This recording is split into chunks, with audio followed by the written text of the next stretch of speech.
ਸਮੂਹ ਦਰਸ਼ਕਾਂ ਦਾ ਆਵਾਜ਼ੇ ਪੰਜਾਬ ਪ੍ਰੋਗਰਾਮ 'ਚ ਚੈਨਲ ਪੰਜਾਬੀ ਗਲੋਬਲ ਪੰਜਾਬ 'ਤੇ ਸਵਾਗਤ ਹੈ। ਕੈਨੇਡਾ ਦੀ ਧਰਤੀ 'ਤੇ ਅਸੀਂ ਪਿਛਲੇ ਦਿਨਾਂ ਤੋਂ ਕੁਝ ਸਿਨੇਮਾ ਘਰਾਂ ਦੇ ਵਿੱਚ ਭਾਰਤ ਵਾਂਗ ਹੀ ਇੱਕ ਚਰਚਿਤ ਫਿਲਮ ਕਸ਼ਮੀਰ ਫਾਈਲ ਦੀ ਪ੍ਰਚਾਰ ਨੀਤੀ ਅਤੇ ਉਸ ਦੇ ਕਾਫੀ ਪ੍ਰੋਪੋਗੰਡੇ ਬਾਰੇ ਸੁਣ ਰਹੇ ਹਾਂ। ਇਸੇ ਸੰਬੰਧ ਦੇ ਵਿੱਚ ਜਾਣੀ ਪਹਿਚਾਣੀ ਸ਼ਖਸੀਅਤ ਗੁਰਪ੍ਰੀਤ ਸਿੰਘ ਸਾਡੇ ਸਾਥੀ ਪੱਤਰਕਾਰ ਉਹਨਾਂ ਇਹ ਫਿਲਮ ਦੇਖੀ ਅਤੇ ਉਸ ਦੇ ਬਾਰੇ ਵਿਚਾਰ ਇਕੱਠੇ ਕੀਤੇ। ਦਰਅਸਲ ਪਿਛਲੇ ਸਮੇਂ ਦੌਰਾਨ ਇਸ ਫਿਲਮ ਦਾ ਪ੍ਰਚਾਰ ਸਰਕਾਰੀ ਪੱਧਰ 'ਤੇ ਵੀ ਕੀਤਾ ਗਿਆ। ਸੱਤਾਧਾਰੀ ਭਾਰਤੀ ਜਨਤਾ ਪਾਰਟੀ ਅਤੇ ਉਸ ਦੀਆਂ ਅਲਾਇੰਸ ਪਾਰਟੀਆਂ ਨੇ ਸੂਬਿਆਂ ਦੇ ਵਿੱਚ ਵੱਖ-ਵੱਖ ਪੱਧਰ 'ਤੇ ਕਸ਼ਮੀਰ ਫਾਈਲਸ ਨੂੰ ਵੇਖਣ ਵਾਸਤੇ ਟੈਕਸ ਤੱਕ ਮਾਫ ਕਰ ਦਿੱਤੇ, ਬਹੁਤ ਸਹੂਲਤਾਂ ਦਿੱਤੀਆਂ। ਇੱਥੋਂ ਤੱਕ ਵੀ ਕਿਹਾ ਕਿ ਵੱਖ-ਵੱਖ ਅਧਿਕਾਰੀ ਛੁੱਟੀ ਲੈ ਕੇ ਇਹ ਫਿਲਮ ਦੇਖਣ। ਕਸ਼ਮੀਰ ਫਾਈਲਸ ਕੀ ਇਸ ਦਾ ਨਾਮ ਇਸ ਵਿਸ਼ੇ ਦੇ ਪ੍ਰਤੀ ਇਸ ਦੀ ਸੰਜੀਦਗੀ ਨੂੰ ਪੇਸ਼ ਕਰਦਾ ਹੈ? ਕੀ ਕਸ਼ਮੀਰ ਫਾਈਲਸ ਦੇ ਵਿੱਚ ਜੋ ਕੁਝ ਦਿਖਾਇਆ ਗਿਆ ਹੈ ਉਹ ਸਹੀ ਹੈ ਜਾਂ ਉਸ ਦੇ ਵਿੱਚ ਕਿੰਨਾ ਸੱਚ ਹੈ ਅਤੇ ਕਿੰਨਾ ਝੂਠ ਹੈ? ਕੀ ਇਹ ਫਿਲਮ ਜਿਹੜੀ ਹੈ ਸੱਚਮੁੱਚ ਮਨੁੱਖੀ ਹੱਕਾਂ ਦੀ ਤਰਜਮਾਨੀ ਕਰਦੀ ਹੈ ਜਾਂ ਫਿਰ ਇੱਕ ਗਿਣੀ ਮਿਥੀ ਸੋਚ ਦੇ ਅਧੀਨ ਕਿਸੇ ਖਾਸ ਵਰਗ ਪ੍ਰਤੀ ਨਫ਼ਰਤ ਦਾ ਪ੍ਰਚਾਰ ਕਰ ਰਹੀ ਹੈ? ਇਸ ਫਿਲਮ ਦੇ ਡਾਇਰੈਕਟਰ ਜਿਹੜੇ ਕਿ ਰਾਜਨੀਤਿਕ ਤੌਰ 'ਤੇ BJP RSS ਦੇ ਨੇੜਲੀ ਸੋਚ ਰੱਖਦੇ ਹਨ, ਉਹਨਾਂ ਨੇ ਇਸ ਦੇ ਰਾਹੀਂ ਕੀ ਪੇਸ਼ ਕੀਤਾ ਹੈ? ਇਸ ਦੇ ਵਿੱਚ ਕਲਾਕਾਰ ਅਨੁਪਮ ਖੇਰ ਵਰਗੇ ਜਾਂ ਹੋਰ ਉਹਨਾਂ ਦੀ ਪਹੁੰਚ ਕੀ ਹੈ ਅਤੇ ਉਹਨਾਂ ਕਲਾਕਾਰਾਂ ਨੇ ਫਿਲਮ ਰਾਹੀਂ ਕੀ ਕੁਝ ਪੇਸ਼ ਕਰਨ ਦੀ ਕੋਸ਼ਿਸ਼ ਕੀਤੀ ਹੈ? ਸੋ ਇਸ ਫਿਲਮ ਦਾ ਜਿਹੜਾ ਪ੍ਰਭਾਵ ਹੈ ਦੇਸ਼ ਦੇ ਵਿੱਚ ਕਿਸ ਕਿਸਮ ਦਾ ਪੈ ਰਿਹਾ ਅਤੇ ਇਹ ਕਿਸ ਪਾਸੇ ਵੱਲ ਨੂੰ ਲਿਜਾਏਗੀ? ਕਿ ਕਸ਼ਮੀਰ ਦੇ ਵਿੱਚ ਘੱਟ ਗਿਣਤੀਆਂ ਦੇ ਹੱਕਾਂ ਦੀ ਗੱਲ ਕਰਨੀ ਮੌਜੂਦਾ ਸਮੇਂ ਕੀ ਤਾਂ ਹੀ ਸਾਰਥਕ ਹੈ ਜੇ ਕਸ਼ਮੀਰ ਫਾਈਲਸ ਵਾਂਗ ਕੁਝ ਇੱਕ ਪੁਰਾਣੇ ਮੁੱਦਿਆਂ ਨੂੰ ਉਭਾਰਿਆ ਜਾਏ, ਜਾਂ ਫਿਰ ਜੋ ਪਿਛਲੇ ਸਮੇਂ ਦੌਰਾਨ ਚੱਠੀ ਸਿੰਘਪੁਰਾ ਅਤੇ ਹੋਰ ਘਟਨਾਵਾਂ ਜਿਹੜੀਆਂ ਹੋਈਆਂ ਜਿਨ੍ਹਾਂ 'ਚ ਸਿੱਖ ਕਤਲੇਆਮ ਜਾਂ ਉੱਥੇ ਵੱਸਦੇ ਹੋਰ ਭਾਈਚਾਰਿਆਂ ਦੇ ਲੋਕ ਜਿਨ੍ਹਾਂ ਨੂੰ ਜਹਾਦ ਦੇ ਨਾਂ 'ਤੇ ਸਰਕਾਰੀ ਤੌਰ 'ਤੇ ਕਤਲ ਕੀਤਾ ਗਿਆ, ਜਾਂ ਉਹ ਔਰਤਾਂ ਜਿਨ੍ਹਾਂ ਦਾ ਸਮੂਹਿਕ ਬਲਾਤਕਾਰ ਕੀਤਾ ਗਿਆ ਸਿਰਫ ਇੱਕ ਖਾਸ ਫਿਰਕੇ ਨਾਲ ਹੋਣ ਦੇ ਕਾਰਨ ਫੌਜ ਨੇ ਅਤਿਆਚਾਰ ਕੀਤੇ, ਉਹ ਸਾਰੇ ਵਿਸ਼ੇ ਵੀ ਇਸ ਦਾ ਅੰਗ ਹੋਣੇ ਚਾਹੀਦੇ ਸਨ ਜਾਂ ਨਹੀਂ? ਸੋ ਇਸ ਫਿਲਮ ਦੇ ਰਾਹੀਂ ਕੀ ਕੁਝ ਪੇਸ਼ ਕਰਨ ਦੀ ਇੱਕ ਸੋਚੀ ਸਮਝੀ ਸਾਜ਼ਿਸ਼ ਸਾਹਮਣੇ ਆਈ ਹੈ। ਸੋ ਇਸ ਬਾਰੇ ਗੱਲਬਾਤ ਕਰਦੇ ਹਾਂ। ਸੋ ਸਭ ਤੋਂ ਪਹਿਲਾਂ ਗੁਰਪ੍ਰੀਤ ਸਿੰਘ ਜੀ, ਜੀ ਆਇਆਂ ਨੂੰ, ਸਵਾਗਤ ਹੈ ਤੁਹਾਡਾ। ਬਹੁਤ ਸ਼ੁਕਰੀਆ ਗੁਰਿੰਦਰ ਸਿੰਘ ਜੀ, ਮੰਚ ਮੁਹੱਈਆ ਕਰਨ ਲਈ ਧੰਨਵਾਦ ਤੁਹਾਡਾ। ਸ਼ੁਕਰੀਆ ਜੀ। ਸਰੀ ਦੇ ਸਿਨੇਮੇ ਦੇ ਵਿੱਚ ਕਸ਼ਮੀਰ ਫਾਈਲਸ ਫਿਲਮ ਤੁਸੀਂ ਜਾ ਕੇ ਦੇਖ ਕੇ ਆਏ ਹੋ, ਉਸ ਦੇ ਬਾਰੇ ਸਾਰੀ ਜਾਣਕਾਰੀ ਇਕੱਠੀ ਕੀਤੀ ਹੈ। ਸੋ ਪਹਿਲਾਂ ਤਾਂ ਇੱਥੇ ਸ਼ੁਰੂ ਕਰਦੇ ਹਾਂ ਕਿ ਕੈਨੇਡਾ ਦੇ ਵਿੱਚ ਵੀ ਇਸ ਨੂੰ ਬੜਾ ਪ੍ਰਚਾਰਿਆ ਗਿਆ ਉਸੇ ਤਰਜ਼ 'ਤੇ ਹੀ ਜਿਵੇਂ ਇੰਡੀਆ ਦੇ ਵਿੱਚ ਵੱਖ-ਵੱਖ ਸੂਬਿਆਂ 'ਚ ਹੌਸਲਾ ਅਫਜ਼ਾਈ ਕਰਨ ਲਈ ਟੈਕਸ ਮਾਫ ਕਰਕੇ ਲੋਕਾਂ ਨੂੰ ਖਿੱਚਣ ਲਈ ਇੱਥੇ ਵੀ ਕਾਫੀ ਸੁਨੇਹੇ ਲੋਕਾਂ ਨੂੰ ਪਹੁੰਚੇ ਕਿ ਤੁਸੀਂ ਆਓ ਅਤੇ ਦੇਖੋ, ਅਤੇ ਇਹੋ ਜਿਹਾ ਜਿਹੜਾ ਇੱਕ ਮਾਹੌਲ ਇੱਥੇ ਵੀ ਪੇਸ਼ ਕੀਤਾ ਗਿਆ। ਇੱਥੋਂ ਵਿਚਾਰ ਦਿਓ ਜੀ। ਬਿਲਕੁਲ ਤੁਸੀਂ ਸਹੀ ਸਵਾਲ ਕੀਤਾ ਗੁਰਿੰਦਰ ਸਿੰਘ ਜੀ। ਅਸਲ 'ਚ ਤੁਸੀਂ ਜਿਹੜੀ ਵੈਂਕੂਵਰ ਵਿੱਚ ਜਿਹੜਾ ਭਾਰਤੀ ਸਫਾਰਤਖਾਨਾ ਜਿਹਨਾਂ ਦੇ ਫੇਸਬੁੱਕ ਪੇਜ 'ਤੇ ਜਾ ਕੇ ਦੇਖੋ, ਉਹਨਾਂ ਨੇ ਵੀ ਇਸ ਫਿਲਮ ਦੀ ਜਾਣਕਾਰੀ ਬਾਰੇ ਲਿੰਕ ਚਾੜਿਆ ਹੋਇਆ। ਜਿਹੜੇ ਫਿਲਮ ਦਾ ਪ੍ਰਚਾਰ ਇੱਥੋਂ ਦੇ ਕੌਂਸਲਖਾਨੇ ਦੇ ਫੇਸਬੁੱਕ ਪੇਜ ਰਾਹੀਂ ਵੀ ਹੋ ਰਿਹਾ।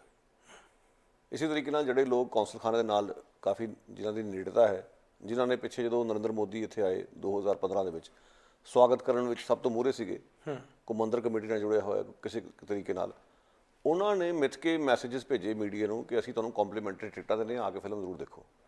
ਫਿਰ ਉਹਨਾਂ ਵੱਲੋਂ ਸ਼ੋਅ ਕਰਵਾਏ ਗਏ ਔਰ ਮਗਰੋਂ ਫੇਸਬੁੱਕ 'ਤੇ ਪ੍ਰਚਾਰ ਕੀਤਾ ਗਿਆ ਕਿ ਸੋਲਡ ਆਊਟ ਸ਼ੋਅ ਸੀਗੇ। ਸ਼ੋਅਜ਼ ਦੀ ਕਾਮਯਾਬੀ ਬਾਰੇ ਬੜਾ ਕੁਝ ਲਿਖਿਆ ਗਿਆ। ਕਸ਼ਮੀਰੀ ਪੰਡਤਾਂ ਦੇ ਟੱਬਰਾਂ ਨੂੰ ਬੁਲਾ ਕੇ ਇਸ ਤਰ੍ਹਾਂ ਦਾ ਪ੍ਰਚਾਰ ਕੀਤਾ ਗਿਆ ਕਿ ਇਹਨਾਂ ਦੇ ਦਰਦ ਇਹਨਾਂ ਦੀ ਕਹਾਣੀ ਲੋਕੀ ਸੁਣਨ। ਦੇਖੋ, ਦੋ ਤਿੰਨ ਗੱਲਾਂ ਨੋਟ ਕਰਨ ਵਾਲੀਆਂ।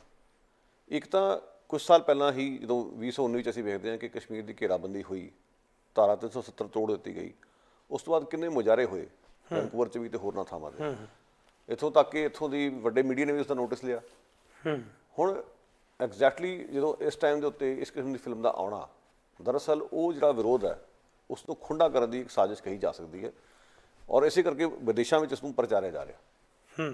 ਭਾਰਤ 'ਚ ਤਾਂ ਉਹ ਫਾਇਦਾ ਲੈ ਹੀ ਰਹੇ ਨੇ ਫਿਲਮ ਦੇ ਰਾਹੀਂ, ਜਿਸ ਕਿਸਮ ਦਾ ਨਫ਼ਰਤ ਦਾ ਪ੍ਰਚਾਰ ਕੀਤਾ ਜਾ ਰਿਹਾ ਹੈ। ਅੱਗੇ ਆਉਣ ਵਾਲੇ ਸਮੇਂ ਦੇ ਵਿੱਚ ਇੱਕ ਮੈਸੇਜ ਦਿੱਤਾ ਜਾ ਰਿਹਾ ਫਿਲਮ ਮੇਕਰਸ ਨੂੰ ਬੜੇ ਗੁੱਝੇ ਢੰਗ ਨਾਲ ਕਿ ਜੇ ਇਹੋ ਜਿਹੀ ਫਿਲਮ ਬਣਾਓਗੇ ਤਾਂ ਫਿਰ ਤੁਹਾਨੂੰ ਟੈਕਸ ਛੋਟਾਂ ਵੀ ਮਿਲਣਗੀਆਂ, ਸਰਕਾਰੀ ਪੁਸ਼ ਪਨਾਹੀ ਵੀ ਹੋਏਗੀ ਤੁਹਾਡੀ।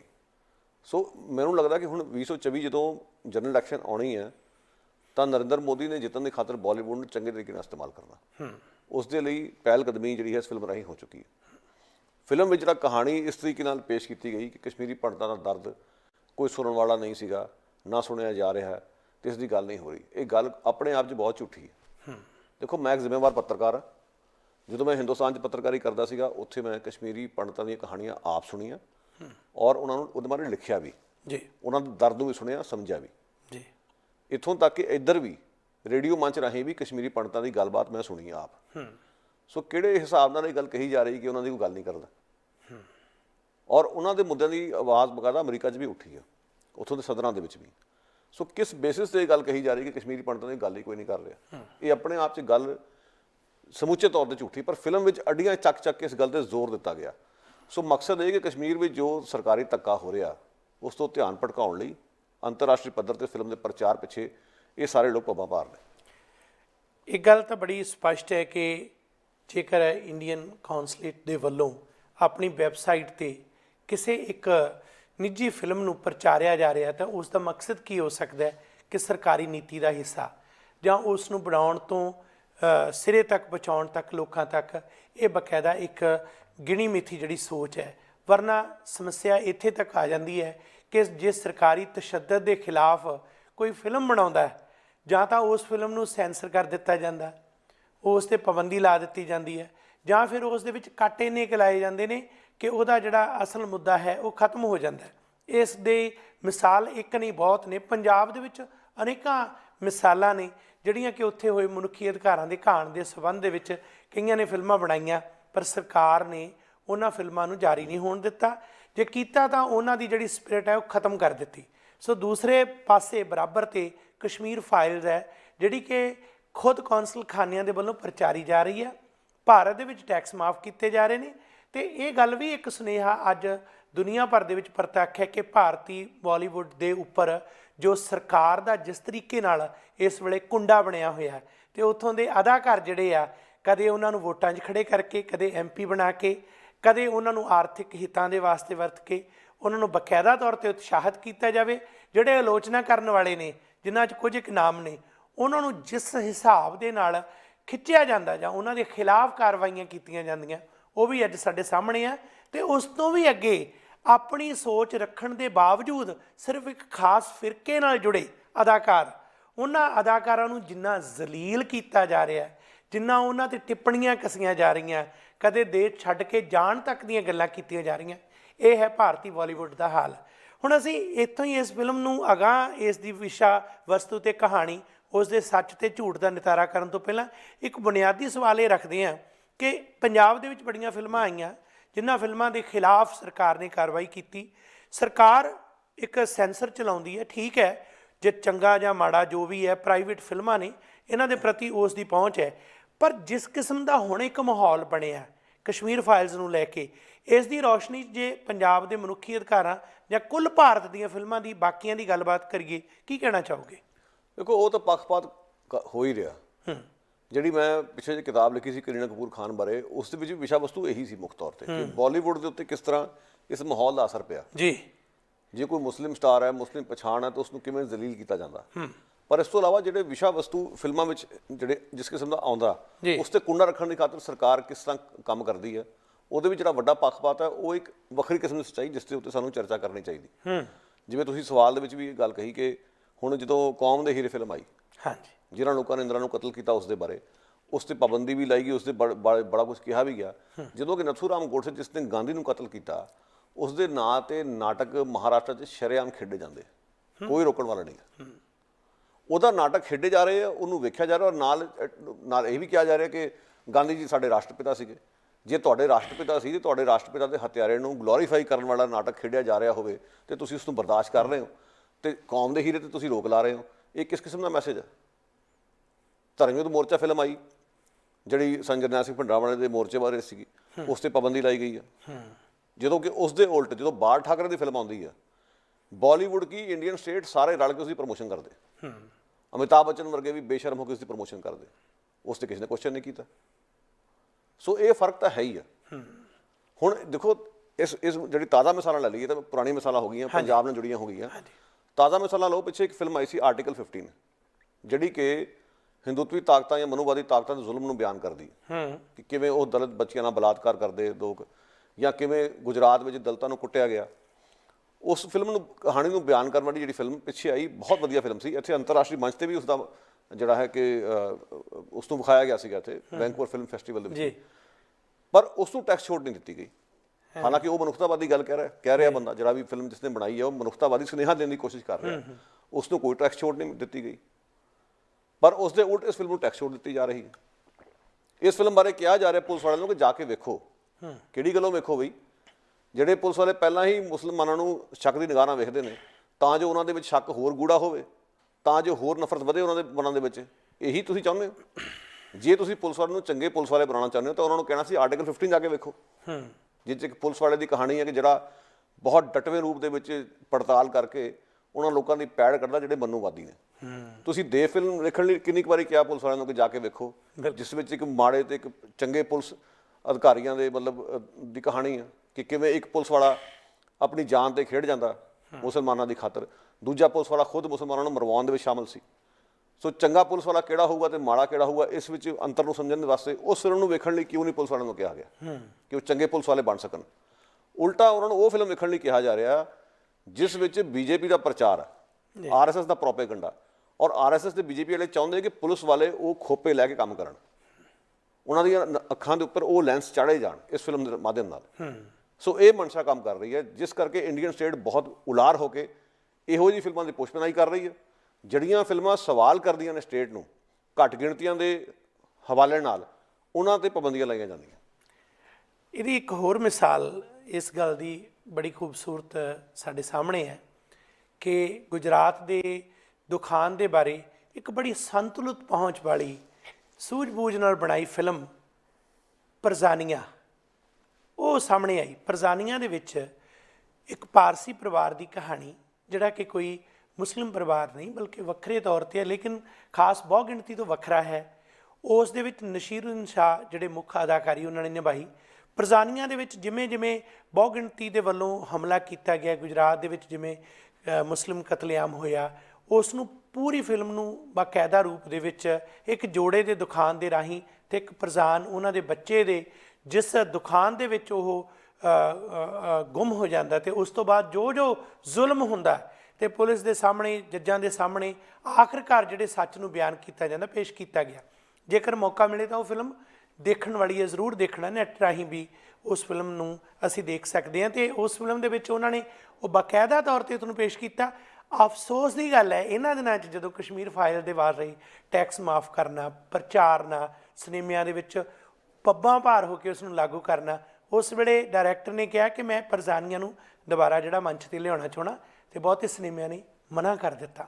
ਸਰਕਾਰੀ ਤੌਰ 'ਤੇ ਇਹ ਕਿਹਾ ਗਿਆ ਕਿ ਇਹਦੇ ਲਈ ਥਾਂ ਹੈ ਨਹੀਂ, ਰੁਕਾਵਟਾਂ ਖੜੀਆਂ ਕੀਤੀਆਂ ਗਈਆਂ। ਪਰਜ਼ਾਨੀਆਂ ਇਹ ਫਿਲਮ ਅੰਗਰੇਜ਼ੀ ਦੇ ਵਿੱਚ ਹੈ, ਬੜੀ ਕਮਾਲ ਦੀ ਹੈ ਅਤੇ ਇਸ ਫਿਲਮ ਦੇ ਰਾਹੀਂ ਜੋ ਪੇਸ਼ ਕੀਤਾ ਗਿਆ ਉਹ ਮੌਜੂਦਾ ਸਰਕਾਰ ਨੂੰ ਬਾਕਾਇਦਾ ਫਿੱਟ ਨਹੀਂ ਬੈਠਦਾ, ਉਹਦੇ ਉਲਟ ਜਾਂਦਾ। ਸੋ ਇਸੇ ਕਾਰਨ ਉਸ ਗੁਜਰਾਤ ਦੇ ਦੁਖਾਂਤ ਬਾਰੇ ਪਰਜ਼ਾਨੀਆਂ ਦੀ ਗੱਲ ਕੋਈ ਕਰਨ ਨੂੰ ਤਿਆਰ ਨਹੀਂ, ਪਰ ਦੂਸਰੇ ਪਾਸੇ ਇਸ ਫਿਲਮ ਦੇ ਬਾਰੇ ਕੀ ਇਸ ਦੇ ਪੱਖ ਨੇ, ਇਹਨਾਂ ਨੂੰ ਸ਼ੁਰੂ ਤੋਂ ਲੈ ਕੇ ਕਰਮਵਾਰ ਨਿੱਕੇ ਨਿੱਕੇ ਹਿੱਸਿਆਂ ਦੇ ਵਿੱਚ ਅਸੀਂ ਇਸ ਦੀ ਗੱਲਬਾਤ ਕਰਾਂਗੇ। ਇਸ ਦੇ ਕਲਾਕਾਰਾਂ ਦੀ, ਇਸ ਦੇ ਡਾਇਰੈਕਟਰਸ ਦੀ, ਇਸ ਦੇ ਵਿੱਚ ਜਿਸ ਇੰਟੈਂਸ਼ਨ ਨਾਲ ਜੋ ਗੱਲ ਪੇਸ਼ ਕੀਤੀ ਗਈ, ਕਿਹੜੀਆਂ ਗੱਲਾਂ ਨੂੰ ਕਿਸ ਢੰਗ ਦੇ ਨਾਲ ਹੋਰਨਾਂ ਭਾਈਚਾਰਿਆਂ ਦੇ ਪ੍ਰਤਿਬਿੰਬ ਦੇ ਰੂਪ ਦੇ ਵਿੱਚ ਪੇਸ਼ ਕੀਤਾ ਗਿਆ। ਸੋ ਅਸੀਂ ਸ਼ੁਰੂਆਤ ਇਸੇ ਫਿਲਮ ਦੇ ਪਹਿਲਾਂ ਡਾਇਰੈਕਟਰ ਤੋਂ ਕਰਦੇ ਹਾਂ, ਜਿਹੜਾ ਕਿ ਪਹਿਲਾਂ ਵੀ ਬੜੀ ਚਰਚਾ 'ਚ ਆਇਆ। ਤੁਸੀਂ ਬੜਾ ਕਮਾਲ ਦਾ ਉਸ ਬਾਰੇ ਆਰਟੀਕਲ ਲਿਖਿਆ ਅਤੇ ਮੈਂ ਦਰਸ਼ਕਾਂ ਨੂੰ ਵੀ ਕਹਾਂਗਾ ਕਿ ਜ਼ਰੂਰ ਉਹ ਆਰਟੀਕਲ ਪੜ੍ਹਨ। ਉਸ ਆਰਟੀਕਲ ਤੋਂ ਤੁਹਾਡੀ ਲਿਖਤ ਤੋਂ ਹੀ ਗੱਲਬਾਤ ਸ਼ੁਰੂ ਕਰਦੇ ਹਾਂ। ਦੇਖੋ, ਜਿਹੜਾ ਵਿਵੇਕ ਅਗਨੀਹੋਤਰੀ ਜਿਹਨੇ ਫਿਲਮ ਬਣਾਈ ਆ ਵਾਲੀ, ਉਹ ਕਿਸੇ ਜਾਣਕਾਰੀ ਦਾ ਮੁਥਾਜ ਨਹੀਂ, ਸਭ ਨੂੰ ਪਤਾ ਉਹ ਕੌਣ ਆ। ਮੈਂ ਸਿੱਧੇ ਤੌਰ 'ਤੇ ਕਹਿੰਦਾ ਉਹ ਸੰਗਿਆਂ ਦਾ ਪੋਸਟਰ ਬੋਏ, ਉਹਨਾਂ ਦਾ ਬਹੁਤ ਲਾਡਲਾ ਉਹਨਾਂ ਦਾ, ਔਰ ਉਹਨਾਂ ਦਾ ਵਿਚਾਰਵਾਨ ਬਣਿਆ ਫਿਰਦਾ। ਉਸਨੇ ਹੀ ਅਰਬਨ ਨਕਸਲ ਨਾਂ ਦੇ ਜਿਹੜੇ ਇਹ ਦੋ ਲਫ਼ਜ਼ ਘੜੇ ਨੇ, ਜਿਹੜੇ ਲੇਬਲ ਦੇ ਤੌਰ 'ਤੇ ਹਰ ਇੱਕ ਉਸ ਵਿਅਕਤੀ 'ਤੇ ਲਾਤੇ ਜਾਂਦੇ ਨੇ ਜਿਹੜਾ ਵੀ ਸਰਕਾਰ ਨੂੰ ਸਵਾਲ ਕਰਦਾ। ਸ਼ਹਿਰੀ ਨਕਸਲੀ ਦੀ ਜਿਹੜੀ ਪਰਿਭਾਸ਼ਾ ਉਸਨੇ ਤੈਅ ਕੀਤੀ ਹੈ, ਉਸਨੇ ਬਕਾਇਦਾ ਕਿਤਾਬ ਵੀ ਲਿਖੀ ਹੈ। ਉਸਨੇ ਬਕਾਇਦਾ ਇੱਕ ਇਹ ਜਿਹੜਾ ਸ਼ਬਦ ਘੜਿਆ ਜਾਂ ਇਹ ਇੱਕ ਜਿਹੜਾ ਲੇਬਲ ਘੜਿਆ, ਉਹ ਲੇਬਲ ਆਰਐਸਐਸ ਵਾਲੇ ਖੁੱਲ੍ਹਾ ਤੌਰ 'ਤੇ ਇਸਤੇਮਾਲ ਕਰਦੇ ਨੇ ਆਪਣੇ ਵਿਰੋਧੀਆਂ ਦੇ ਮੂੰਹ ਨੂੰ ਬੰਦ ਕਰਾਉਣ ਲਈ। ਸੋ ਵਿਵੇਕ ਅਗਨੀਹੋਤਰੀ ਦੀ ਆਹ ਖੂਬੀ ਹੈ। ਸੋ ਆਰਐਸਐਸ ਦੇ ਨਾਲ ਉਸ ਕੈਂਪ ਨਾਲ ਵੱਜਿਆ ਹੋਇਆ ਚੰਗੇ ਤਰੀਕੇ ਨਾਲ, ਪੂਰੀ ਬੇਸ਼ਰਮੀ ਨਾਲ, ਇਸ 'ਚ ਕੋਈ ਦੋ ਰਾਵਾਂ ਹੈ ਨਹੀਂ ਗੀਆਂ। ਸੋ ਫਿਲਮ ਵੇਖਣ ਤੋਂ ਬਾਅਦ ਮੈਂ ਇਹ ਕਹਿ ਸਕਦਾ ਕਿ ਇਹ ਫਿਲਮ ਬਕਾਇਦਾ ਆਰਐਸਐਸ ਦਾ ਪ੍ਰੋਪੇਗੈਂਡਾ ਅੱਗੇ ਵਧਾਉਣ ਲਈ ਬਣਾਈ ਗਈ। ਸੱਚਾਈ ਦੱਸਣ ਦੀ ਉਸਦੀ ਕੋਈ ਮਨਸ਼ਾ ਨਹੀਂ ਸੀ। ਮੈਨੂੰ ਜਾਂ ਤੁਹਾਨੂੰ ਜਾਂ ਕਿਸੇ ਨੂੰ ਵੀ ਮੈਂ ਦਾਅਵੇ ਨਾਲ ਕਹਿ ਸਕਦਾ, ਕਸ਼ਮੀਰੀ ਪੰਡਤਾਂ ਦੀ ਹੂਕ ਸੁਣਨ 'ਚ ਕੋਈ ਇਤਰਾਜ਼ ਨਹੀਂ ਗਾ। ਉਹਨਾਂ ਦੇ ਦਰਦ ਨਾਲ ਅਸੀਂ ਵੀ ਉਨੇ ਹੀ ਦੁਖੀ ਹਾਂ। ਅਸੀਂ ਉਹਨਾਂ ਦੀ ਕਹਾਣੀਆਂ ਸੁਣਦੇ ਵੀ ਆਏ ਹਾਂ, ਅਗਾਂਹ ਵੀ ਸੁਣਨ ਦੀ ਸਾਡੇ 'ਚ ਹੌਸਲਾ ਹੈ। ਬਿਲਕੁਲ। ਪਰ ਮਨਸ਼ਾ ਇਹਦੇ 'ਚ ਕਸ਼ਮੀਰੀ ਪੰਡਤਾਂ ਦਾ ਦਰਦ ਬਿਆਨ ਕਰਨ ਦਾ ਨਹੀਂ ਸੀ। ਮਨਸ਼ਾ ਇਹ ਸੀ ਕਿ ਜਿਹੜੇ ਲੋਕ ਸਰਕਾਰ ਦੇ ਜ਼ੁਲਮ 'ਤੇ ਕੁਐਸਚਨ ਕਰਦੇ ਨੇ, ਉਹਨਾਂ ਨੂੰ ਕਿਵੇਂ ਬਦਨਾਮ ਕੀਤਾ ਜਾਵੇ। ਜਿਹੜੇ GNU ਯੂਨੀਵਰਸਿਟੀ ਨਾਲ ਜੁੜੇ ਹੋਏ ਵਿਦਿਆਰਥੀ, ਉਹਨਾਂ ਨੂੰ ਖਲਨਾਇਕ ਬਣਾ ਕੇ ਪੇਸ਼ ਕੀਤਾ ਗਿਆ। ਜਿਹੜੇ ਬੁੱਧੀਜੀਵੀ ਨੇ, ਅਰੁੰਧਤੀ ਰॉय ਵਰਗੇ, ਉਹਨਾਂ ਨੂੰ ਖਲਨਾਇਕ ਬਣਾ ਕੇ ਪੇਸ਼ ਕਰਨ ਦੀ ਕੋਸ਼ਿਸ਼ ਕੀਤੀ ਗਈ ਹੈ ਬੜੀ ਚਲਾਕੀ ਦੇ ਨਾਲ। ਜਿਵੇਂ ਉਹ ਬ੍ਰੇਨ ਵਾਸ਼ ਕਰ ਰਹੇ ਨੇ ਨੌਜਵਾਨਾਂ ਦਾ, ਜਿਹਾਦੀਆਂ ਨਾਲ ਰਲੇ ਹੋਏ ਨੇ, ਦੇਸ਼ ਦੇ ਦੁਸ਼ਮਣ ਨੇ, ਇਸ ਕਿਸਮ ਦੀ ਗੱਲਬਾਤ ਉਹ 'ਚ ਹੋਈ ਹੈ। ਹੁਣ GNU 'ਚ ਕੁਝ ਨਾਰੇ ਜਿਹੜੇ ਅਨੁਪਮ ਖੇਰ ਕਹਿੰਦਾ ਲਾਏ ਗਏ ਸੀ, ਜਿਹੜੇ ਨਹੀਂ ਸੀ ਲਾਏ ਗਏ, ਜਿਹੜੇ ਕਿ ਸਾਰੇ ਇੱਕ ਡਾਕਟਰ ਵੀਡੀਓ 'ਚ ਮੱਲੋ ਮੱਲੀ ਠੋਸੇ ਗਏ, ਉਸ ਤਰ੍ਹਾਂ ਦੇ ਨਾਰੇ ਪਾਤਰਾਂ ਦੇ ਮੂੰਹ 'ਚ ਪਾਏ ਗਏ ਨੇ ਫਿਲਮ ਦੇ ਵਿੱਚ। ਸੋ ਜਿਹੜੇ ਇਸ ਕਿਸਮ ਦੇ ਨਾਰੇ ਜਿਨ੍ਹਾਂ ਬਾਰੇ ਝੂਠ ਪ੍ਰਚਾਰ ਗੋਦੀ ਮੀਡੀਆ ਕਰ ਰਿਹਾ ਸੀ, ਉਹ ਬਕਾਇਦਾ ਸਾਜ਼ਿਸ਼ੀ ਢੰਗ ਨਾਲ ਪਾਤਰਾਂ ਦੇ ਮੂੰਹ 'ਚ ਪਾ ਦਿੱਤੇ ਗਏ, ਤਾਂ ਜੋ ਲੋਕਾਂ ਦੇ ਮਨਾਂ 'ਚ ਇਹ ਇੰਪਰੈਸ਼ਨ ਬਿਠਾਇਆ ਜਾ ਸਕੇ ਕਿ ਸੱਚਮੁੱਚ ਅਜਿਹਾ ਹੀ ਹੋਇਆ ਸੀਗਾ। ਸੋ ਕਸ਼ਮੀਰੀ ਪੰਡਤਾਂ ਦਾ ਦੁੱਖ ਦੱਸਣ ਦੀ ਇਹ ਕੋਸ਼ਿਸ਼ ਨਹੀਂ ਹੈ, ਕਿਉਂਕਿ ਪਹਿਲੀ ਗੱਲ, ਕਸ਼ਮੀਰੀ ਪੰਡਤਾਂ ਦੇ ਦੁੱਖਾਂ ਬਾਰੇ ਫਿਲਮਾਂ ਪਹਿਲਾਂ ਵੀ ਬਣੀਆਂ। ਇਹ ਕੋਈ ਪਹਿਲਾ ਨਵਾਂ ਕੋਈ ਉਪਰਾਲਾ ਨਹੀਂ ਗਾ ਵਾਲਾ। ਇਸ ਤੋਂ ਪਹਿਲਾਂ ਸ਼ਿਕਾਰਾ ਨਾਂ ਦੀ ਫਿਲਮ ਆ ਚੁੱਕੀ ਹੈ। ਕੁਝ ਹੋਰ ਫਿਲਮਾਂ ਰਾਹੀਂ ਵੀ ਕਸ਼ਮੀਰੀ ਪੰਡਤਾਂ ਦਾ ਦਰਦ ਬਿਆਨਿਆ ਗਿਆ। ਸੋ ਇਹ ਦਾਅਵੇ ਐਵੇਂ ਕਹੀ ਜਾਣੇ ਕਿ ਕੋਈ ਗੱਲ ਨਹੀਂ ਹੋ ਰਹੀ। ਮੈਂ ਜਿਵੇਂ ਆਪ ਦੱਸਿਆ ਕਿ ਪੱਤਰਕਾਰ ਹੋਣ ਦੀ ਹੈਸੀਅਤ 'ਚ ਮੈਂ ਉਹਨਾਂ ਦੇ ਦੁੱਖ ਦਰਦ ਸੁਣੇ ਹੋਏ ਆ, ਤੁਸੀਂ ਕਿਵੇਂ ਕਹਿ ਦੋਗੇ? ਮਕਸਦ ਸਿਰਫ ਸੀਗਾ ਕਿ ਉਸ ਵਿਰੋਧ ਦੀ ਆਵਾਜ਼ ਦਬਾਉਣਾ। ਫਿਲਮ ਦਾ ਮਕਸਦ ਸਿਰਫ ਇਹ ਸੀ, ਔਰ ਫਿਲਮ ਦੇਖਣ ਤੋਂ ਬਾਅਦ ਇਹ ਗੱਲ ਕਹੀ ਜਾ ਸਕਦੀ। ਦੇਖੋ, ਜਿੱਥੋਂ ਤੱਕ ਡਾਇਰੈਕਟਰ ਦੇ ਬਾਰੇ, ਵਿਵੇਕ ਅਗਨੀਹੋਤਰੀ ਬਾਰੇ ਇਹ ਗੱਲਬਾਤ ਸਾਹਮਣੇ ਲਿਆਂਦੀ ਹੈ, ਤੁਸੀਂ ਪਿੱਛੇ ਜੇ ਇੱਕ ਉੱਘੇ ਪੱਤਰਕਾਰ ਨੇ ਉਹਨਾਂ ਦੀ ਇੰਟਰਵਿਊ ਕੀਤੀ, ਅਤੇ ਇੰਟਰਵਿਊ ਦੇ ਵਿੱਚ ਬੜੀ ਦਿਲਚਸਪ ਗੱਲ ਸਾਹਮਣੇ ਆਈ। GNU ਯੂਨੀਵਰਸਿਟੀ ਦੇ, ਜਵਾਹਰ ਲਾਲ ਯੂਨੀਵਰਸਿਟੀ ਦੇ ਵਿਦਿਆਰਥੀਆਂ 'ਤੇ ਉਸ ਦੀ ਟਿੱਪਣੀ ਬੜੀ ਹਲਕੀ ਸੀ ਕਿ ਇਸ ਯੂਨੀਵਰਸਿਟੀ ਨਾਲ ਮੈਨੂੰ ਰੰਜਿਸ਼ ਇਸ ਕਰਕੇ ਹੈ ਕਿ ਇੰਟਲੈਕਚੁਅਲ ਕਿਸਮ ਦਾ ਜਿਹੜਾ ਇੱਥੋਂ ਕੋਈ ਪ੍ਰਾਪਤੀ ਨਹੀਂ ਹੋਈ। ਅਤੇ ਨਾਲ ਹੀ ਉਸ ਪੱਤਰਕਾਰ ਨੇ ਕਿਹਾ ਕਿ ਤੁਹਾਡਾ ਜਿਹੜਾ ਸੀਤਾਰਮਨ ਜਿਹੜੀ ਇਸ ਵੇਲੇ ਭਾਰਤ ਦੀ ਮੰਤਰੀ ਹੈ, ਉਸ ਬਾਰੇ ਜਾਂ ਕੁਝ ਹੋਰ ਮੰਤਰੀਆਂ ਬਾਰੇ ਕੀ ਖਿਆਲ ਹੈ। ਅਤੇ ਫਿਰ ਉਹ ਜਿਵੇਂ ਇੱਕੋ ਦਮ ਯੂ ਟਰਨ ਮਾਰਦਾ, ਉੱਥੇ ਹੀ ਗੱਲ ਨਹੀਂ ਮੁੱਕਦੀ। ਪੱਤਰਕਾਰ ਖੁਦ ਕਹਿੰਦਾ ਵੀ ਮੈਂ ਖੁਦ ਉਸ ਯੂਨੀਵਰਸਿਟੀ ਦਾ ਵਿਦਿਆਰਥੀ ਹਾਂ, ਮੇਰੇ ਬਾਰੇ ਕੀ ਖਿਆਲ ਹੈ, ਅਤੇ ਫਿਰ ਉਸ ਨੂੰ ਗੱਲ ਨਹੀਂ ਆਉਣਦੀ। ਉਸ ਤੋਂ ਬਾਅਦ ਜਦੋਂ ਉਹ ਗੱਲਾਂ ਸ਼ੁਰੂ ਕਰਦਾ, ਅਤੇ ਉਸ ਦੇ ਕੋਲ ਇੱਕ ਵੀ ਐਸੀ ਦਲੀਲ ਨਹੀਂ ਕਿ ਇੱਕ ਖਾਸ ਯੂਨੀਵਰਸਿਟੀ ਜਿਹੜੀ ਭਾਰਤ ਦੇ ਵਿੱਚ ਟੌਪ ਯੂਨੀਵਰਸਿਟੀਆਂ ਤੋਂ ਦੂਜੇ ਥਾਂ 'ਤੇ ਆ ਰਹੀ ਹੈ, ਉਸ ਦੇ ਉੱਪਰ ਹਲਕੀਆਂ ਟਿੱਪਣੀਆਂ ਮਿੱਥ ਕੇ, ਸਿਰਫ ਇਸ ਕਰਕੇ ਕਿ ਉਸ ਯੂਨੀਵਰਸਿਟੀ ਦੇ ਵਿੱਚ ਉਹ ਜਿਹੜਾ RSS ਦਾ ਦਬਦਬਾ ਹੈ ਜਾਂ ਜਿਸ ਕਿਸਮ ਦਾ ਮਾਹੌਲ ਹੈ, ਉਸ ਦੇ ਖਿਲਾਫ ਆਵਾਜ਼ ਉੱਠ ਰਹੀ ਹੈ। ਇਹ ਇੱਕ ਗੱਲ। ਦੂਸਰੀ, ਕਸ਼ਮੀਰੀ ਪੰਡਤਾਂ ਦੀ ਗੱਲ। ਸਭ ਕੋ ਮੀਤ ਹਮ ਆਪਨ ਕੀਨਾ, ਹਮ ਸਭਨਾ ਕੇ ਸਾਜਨ, ਗੁਰਬਾਣੀ ਹੈ। ਮਾਨਸ ਕੀ ਜਾਤ ਸਭੇ ਏਕੇ ਪਹਿਚਾਨ ਪੋ, ਦਸਮੇਸ਼ ਪਿਤਾ ਦੇ ਸ਼ਬਦ ਨੇ। ਗੁਰੂ ਤੇਗ ਬਹਾਦਰ ਸਾਹਿਬ ਦੀ ਸ਼ਹਾਦਤ ਉਹ ਕਸ਼ਮੀਰੀ ਪੰਡਤ ਹੀ ਸਨ, ਜਦੋਂ ਆਏ ਪੀੜਤ ਸਨ। ਗੁਰੂ ਸਾਹਿਬ ਨੇ ਇਸ ਤੋਂ ਵੱਡੀ ਕੀ ਮਿਸਾਲ ਹੋ ਸਕਦੀ ਹੈ? ਸ਼ਹਾਦਤ ਮਨੁੱਖੀ ਅਧਿਕਾਰਾਂ ਅਤੇ ਆਜ਼ਾਦੀ ਦੇ ਲਈ ਦਿੱਤੀ। ਪਰ ਜਦੋਂ ਉਸੇ ਹੀ ਗੁਰੂ ਸਾਹਿਬ ਦੀ ਉਮਤ ਨੇ ਇਹ ਦੇਖਿਆ ਕਿ ਕਸ਼ਮੀਰ ਦੇ ਵਿੱਚ ਮੁਸਲਿਮ ਘੱਟ ਗਿਣਤੀਆਂ 'ਤੇ ਜ਼ੁਲਮ ਹੋ ਰਿਹਾ, ਤਾਂ ਉਹਨਾਂ ਨੇ ਆਪਣੇ ਦਰਵਾਜ਼ੇ ਉਹਨਾਂ ਦੇ ਲਈ ਖੋਲ੍ਹੇ ਅਤੇ ਜ਼ਾਲਮਾਂ ਦੇ ਖਿਲਾਫ ਆਵਾਜ਼ ਬੁਲੰਦ ਕੀਤੀ, ਕਿਉਂਕਿ ਜਿਹੜਾ ਵੀ ਪੀੜਤ ਹੈ ਉਸ ਲਈ ਬੋਲਣਾ। ਅਤੇ ਕਸ਼ਮੀਰ ਦੇ ਵਿੱਚ ਜੇ ਪੰਡਤ ਨਿਸ਼ਾਨਾ ਬਣੇ ਅਤੇ ਉਹ ਸਾਡੇ ਆਪਣੇ ਨੇ, ਉਹ ਕੋਈ ਬੇਗਾਨੇ ਨਹੀਂ। ਪਰ ਉਹਨਾਂ ਦਾ ਨਾਮ ਵਰਤ ਕੇ ਜਿਸ ਤਰ੍ਹਾਂ ਲੋਕਾਂ ਦੇ ਦਿਮਾਗ ਦੇ ਵਿੱਚ ਇਹ ਪਾਇਆ ਜਾ ਰਿਹਾ ਹੈ ਕਿ ਇਸ ਕਿਸਮ ਦੀ ਜਿਹੜੀ ਕਾਰਵਾਈ ਜੋ ਅੱਜ ਸਰਕਾਰ ਕਰ ਰਹੀ ਹੈ ਉਹ ਜਾਇਜ਼ ਹੈ, ਕਿਉਂਕਿ ਕਸ਼ਮੀਰ ਦੇ ਪੰਡਤਾਂ 'ਤੇ ਜ਼ੁਲਮ ਹੋਇਆ, ਅਤੇ ਲਾਹਨਤ ਹੈ ਇਸ ਗੱਲ ਦੀ। ਇਹਨਾਂ ਦੇ ਮੁੱਦੇ ਨੂੰ ਉਭਾਰਨ ਤੋਂ ਪਹਿਲਾਂ ਇਹ ਧਿਆਨ ਵਿੱਚ ਕਿਉਂ ਨਹੀਂ ਆਇਆ ਕਿ ਜਿਹੜਾ 1984 ਤੋਂ ਲੈ ਕੇ 2000 ਤੱਕ ਸਿੱਖਾਂ 'ਤੇ ਜ਼ਬਰ ਹੋਇਆ, ਉਹ ਕਿਸ ਕਿਸਮ ਦਾ ਸੀ। ਅਤੇ 2000 ਦੇ ਵਿੱਚ ਉਸੇ ਹੀ ਕਸ਼ਮੀਰ ਦੇ ਵਿੱਚ ਜਦੋਂ ਅਸੀਂ ਦੇਖਦੇ ਹਾਂ ਕਿ ਅਨੰਤਨਾਗ ਜਾਂ ਪੁਲਵਾਮਾ ਇਲਾਕੇ ਦੇ ਵਿੱਚ ਜਾਂ ਹੋਰਨਾਂ ਇਲਾਕਿਆਂ ਦੇ ਵਿੱਚ, ਖਾਸ ਤੌਰ 'ਤੇ ਚੱਟੀ ਸਿੰਘਪੁਰਾ ਜੋ ਸਿੱਖਾਂ 'ਤੇ ਜ਼ਬਰ ਹੋਇਆ, ਕਿ ਉਸ ਦੇ ਬਾਰੇ, ਸਿੱਖਾਂ ਦੇ ਉਸ ਦੁਖਾਂਤ ਬਾਰੇ ਕੋਈ ਗੱਲ ਆਉਣੀ?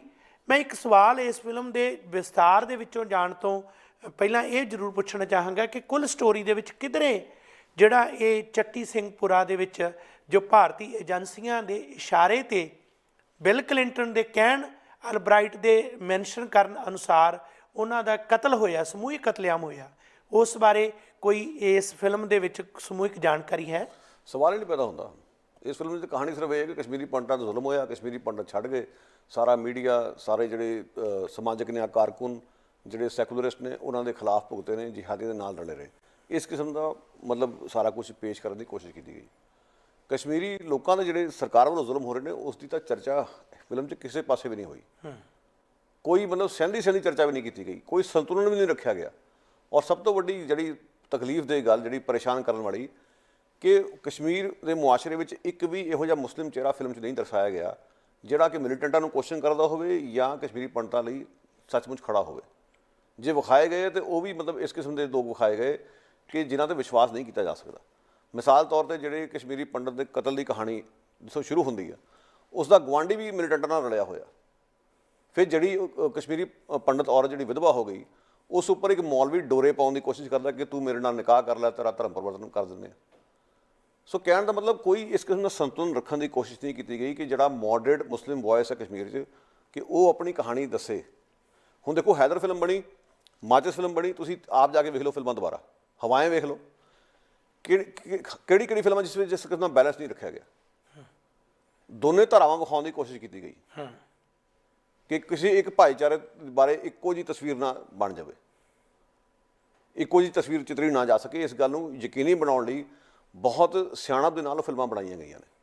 ਮਾਚਿਸ ਵਿੱਚ ਮਿਲੀਟੈਂਟਾਂ ਦੇ ਵੀ ਕੁਐਸਚਨ ਕੀਤੇ ਗਏ ਨੇ। ਜਦੋਂ ਓਮਪੁਰੀ ਬੱਸ ਦੇ ਵਿੱਚ ਬੰਬ ਰੱਖਦਾ, ਇਨੋਸੈਂਟ ਬੰਦੇ ਮਾਰੇ ਜਾਂਦੇ ਆ, ਉਹ ਵੀ ਦ੍ਰਿਸ਼ ਵਿਖਾਇਆ ਗਿਆ ਜਾਂ ਤਾਂ ਨਾ ਵਿਖਾਇਆ ਗਿਆ ਹੋਵੇ।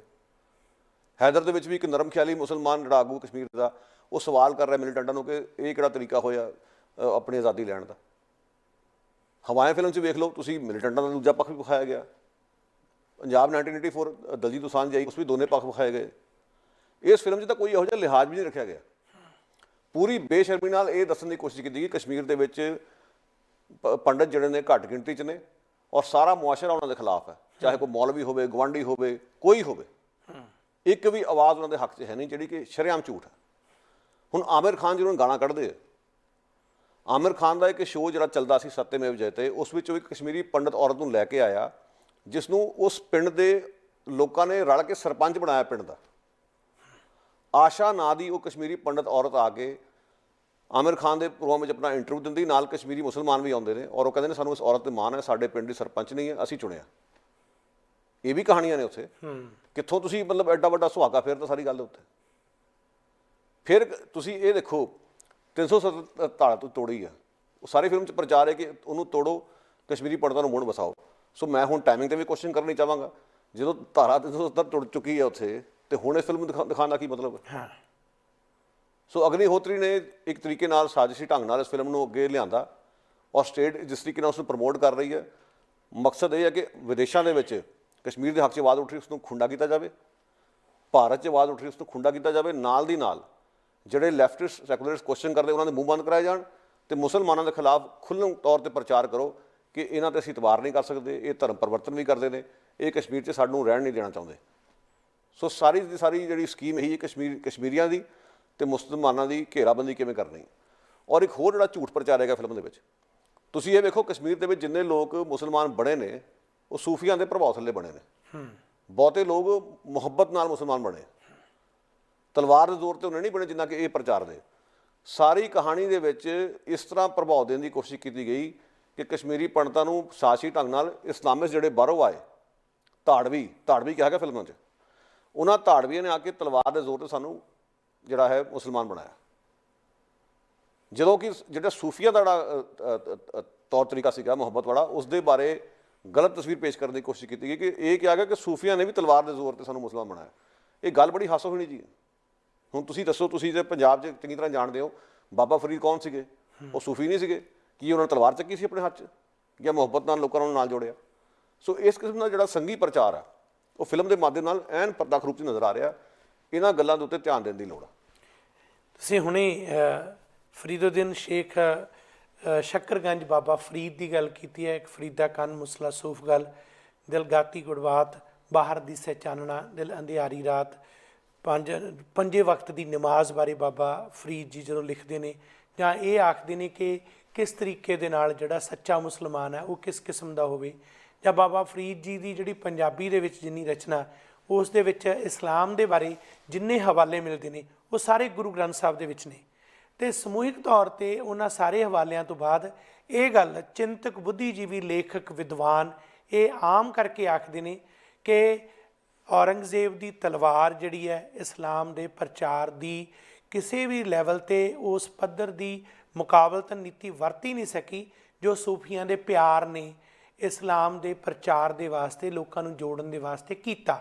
ਬਲਕਿ ਔਰੰਗਜ਼ੇਬ ਨੇ ਜੋ ਕੀਤਾ ਉਸ ਦੇ ਖਿਲਾਫ ਸਿੱਖ ਲਹਿਰ ਜਿਹੜੀ ਹੈ ਉਸ ਦੇ ਜ਼ਬਰ ਦੇ ਖਿਲਾਫ ਉੱਠੀ ਤੇ ਉਹ ਪੀੜਤ ਜਿਹੜੇ ਸਨ, ਜਿਹੜੇ ਤਲਵਾਰ ਦੇ ਜ਼ੋਰ ਦੇ ਨਾਲ ਬਣਾਏ ਗਏ ਮੁਸਲਮਾਨ, ਉਹਨਾਂ ਦੀ ਬਾਹ ਫੜੀ।